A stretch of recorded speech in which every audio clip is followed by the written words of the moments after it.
ఈరోజు ఈ పరిచర్య ఇంతవరకు తీసుకురావటానికి దేవుడు కృప చూపించాడు. దేవుని చేతిలో నమ్మకమైన సాధనాలుగా పనిచేస్తారు, అంతే. దేవుని చేతిలో నమ్మకమైన సాధనాలుగా పనిచేస్తారు. పిల్లలు, అలాంటి వ్యక్తి నన్ను మరలా 100% గుండె మీద చేయి వేసుకొని చెప్తా, అలాంటి వ్యక్తి దొరకడం చాలా అరుదు. చాలామందిని దగ్గరుండి చూశాను, చాలామందిని వెతికి చూశాను, చాలామంది పరిశీలించి చూశాను, చాలామంది మాటలు విన్నాను. కానీ అలాంటి వ్యక్తిని నేను ఎప్పుడు కూడా చూడలే. 100% నమ్మాడు, 100% ఎఫెక్ట్ ఇచ్చాడు.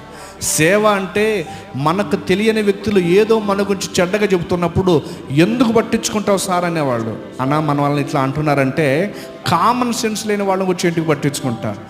ఏం తెలుసని పరిచర్యకు వాళ్ళ గురించి చెబుతారు. వాళ్ళు ఏం తెలుసని వాళ్ళ నిందలేసారు. వాళ్ళకి పరిచర్య అంటే ఏం తెలుసు? సేవకుని ప్రేమించే గుణం అంటే ఏం తెలుసు?